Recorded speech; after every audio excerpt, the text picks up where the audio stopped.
Então vamos juntos, Otávio, para o ponto de vista jurídico aqui, recebendo também para essa conversa o André Perecmanes, professor de Direito Penal da PUC-Rio. Professor, muito boa tarde para o senhor, obrigado por participar aqui do Globo News+.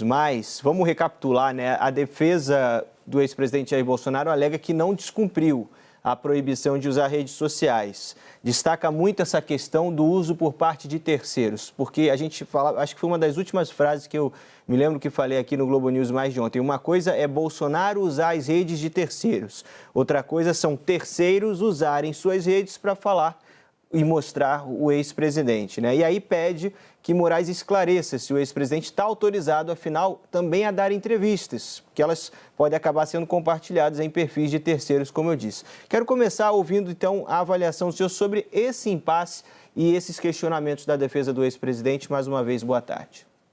Boa tarde. Olha, eu acho que, na verdade, assim, o ministro Alexandre de Moraes não andou bem nessa decisão, sendo muito franco. O Otávio colocou muito bem que os bolsonaristas estão procurando erros do ministro e me parece que esse foi um deles.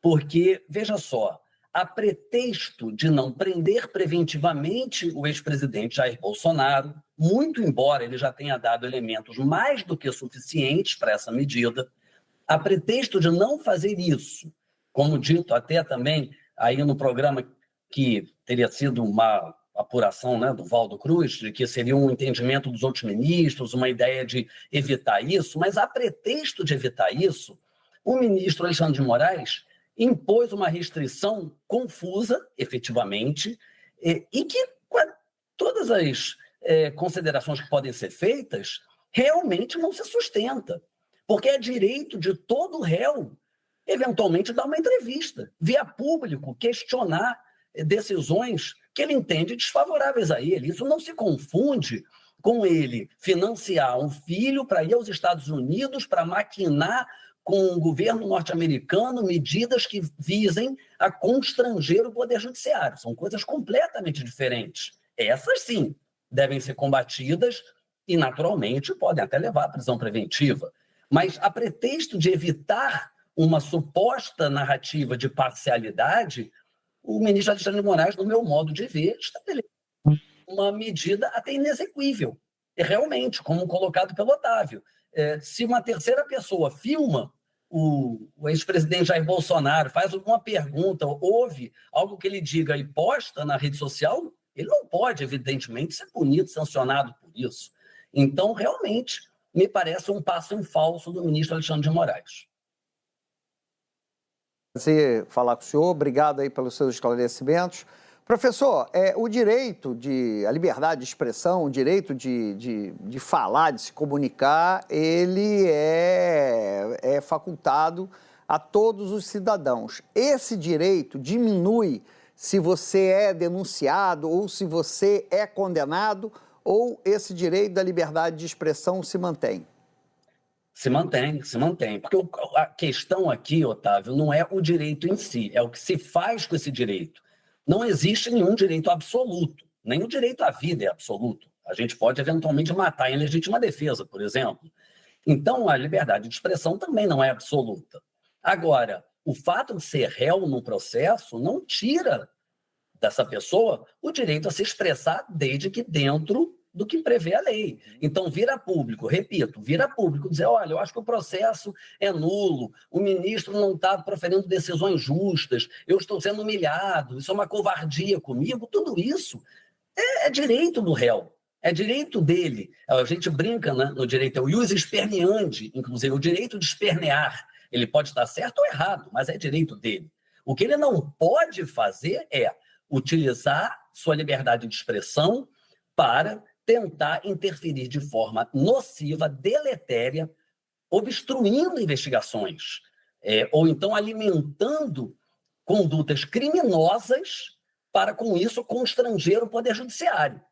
Mas uma entrevista é uma questão muito mais de conteúdo do que de forma. A entrevista, por si só, não deveria ser proibida, no meu modo de ver. O conteúdo dela, que depois, eventualmente, poderia ser avaliado se estava dentro do que era admissível ou não. Não, só lembrando que esse juris esperneandi foi muito utilizado também pelo outro, na ocasião, ex-presidente, que era o Lula, que o tempo inteiro se manifestava e dava entrevistas dizendo que o processo que ele sofria era injusto. Desculpa, Ricardo, vai lá. Não, por favor, você quer complementar? O professor quer complementar esse comentário? Depois eu faço a pergunta. Eu acho assim, na verdade, Otávio, você acho que atirou no que viu, acertou o que não viu. Ou viu, não sei também, né? Porque você trouxe uma questão muito curiosa que está sendo motivo de discussão agora. Porque o ministro Luiz Fux, que agora vem proferindo uma decisão, a meu ver, até correta, técnica, pelo menos no que diz respeito às entrevistas, na época do presidente Lula, ele proibiu o presidente Lula de dar uma entrevista. Quer dizer, veja assim, essa mudança de entendimento numa situação muito parecida. E que isso, obviamente, sinaliza uma insegurança jurídica. Então, quer dizer, esse ius esperneandi, ele deve ser garantido a todos, a quem a gente gosta, a quem a gente não gosta, a quem a gente concorda, de quem a gente discorda.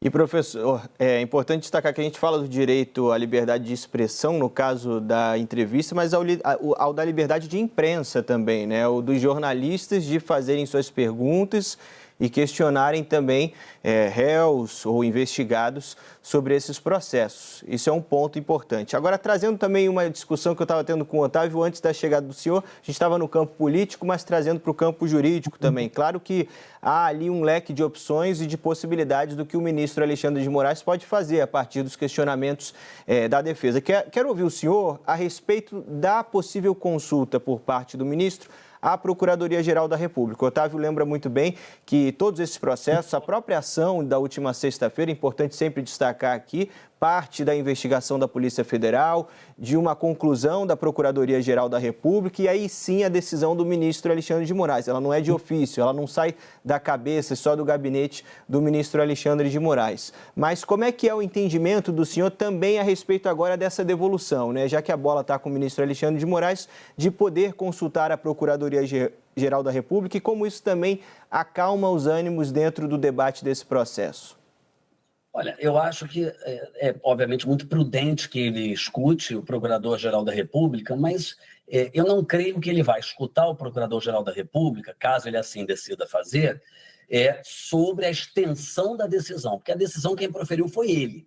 Então, no meu modo de ver, não cabe ao Procurador-Geral da República dizer como ele deve interpretar a própria decisão. Mas eu acredito que ele vai ouvir a Procuradoria-Geral da República sobre a necessidade de decretar a prisão preventiva ou não do ex-presidente, ou seja, para saber se o procurador-geral entende que a conduta do ex-presidente violou a decisão. Isso sim, mas eu acho improvável, ou seria até, eu confesso, um pouco esquisito, o ministro Alexandre de Moraes perguntar para o procurador-geral qual deve ser a interpretação, o alcance da decisão que ele próprio deu. Mas, enfim, isso a gente vai saber provavelmente nas próximas horas. Deixa eu ver se eu entendi bem. Então, o ministro, o juiz, né? Ele determina medidas que devem ser seguidas pelo réu. E aí ele entende, porque a gente já pode dizer que o Alexandre de Moraes, ao questionar, ele desconfia ou suspeita, não sei qual seria o termo, de que esse réu aí não está cumprindo o que eu mandei fazer. Aí a defesa responde. Aí isto é um critério, é uma avaliação pessoal do ministro, ele não precisa pedir, digamos assim, ajuda dos universitários. Gonê, ele descumpriu ou não? O que ele pode fazer é perguntar, ele diz o seguinte, olha, ele descumpriu, o que é que eu faço, Gonê? É prisão ou não? Agora, se ele decidir assim, não, realmente a defesa tem razão, ele não descumpriu, aí ele nem precisa ouvir o Gonê? É mais ou menos isso. Quer dizer, se ele entender que com as explicações da defesa o ex-presidente não descumpriu a decisão dele, ele não precisa ouvir o Gonê. Naturalmente, eu acredito que ele vai ouvir. Acredito que ele vai ouvir. O que ele não precisaria ouvir, o Procurador-Geral da República, é sobre o alcance da decisão. Quer dizer, como a decisão dele deve ser interpretada. E sim sobre as explicações dadas pelo ex-presidente. Porque o ex-presidente diz, olha, eu não entendi bem o alcance da decisão, eu não fui intimado da decisão, então eu não posso descumprir algo de que eu não fui intimado. É um argumento, realmente. Ou diz, olha, eu não posso responder pela veiculação de terceiros, como você mesmo colocou, Otávio, é um outro argumento válido. Eu não dei pista. Então, todos esses questionamentos, eu acho que o Procurador-Geral deve analisar. O que eu não acredito que o Procurador-Geral vá analisar, e aí realmente, de novo, é apenas uma avaliação pessoal minha, é até onde vai a decisão, qual é a extensão, se é entrevista, se não é entrevista, quer dizer, se ele pode ou não proibir a entrevista. É isso que eu acho que o procurador não vai analisar. Ele já proibiu. O que ele vai analisar, caso seja instado a fazê-lo, é se o que o Bolsonaro fez foi dar uma entrevista ou veicular uma entrevista. Essa sim é a análise dele. Professor Perequimanes, vamos aguardar, então, portanto, esses próximos episódios. Quem sabe ainda aqui no Globo News Mais e quem sabe a gente não aciona o senhor mais uma vez para comentar a decisão. Muito obrigado, viu, pela sua participação. Ótima tarde para o senhor. Eu que agradeço. Boa tarde a vocês.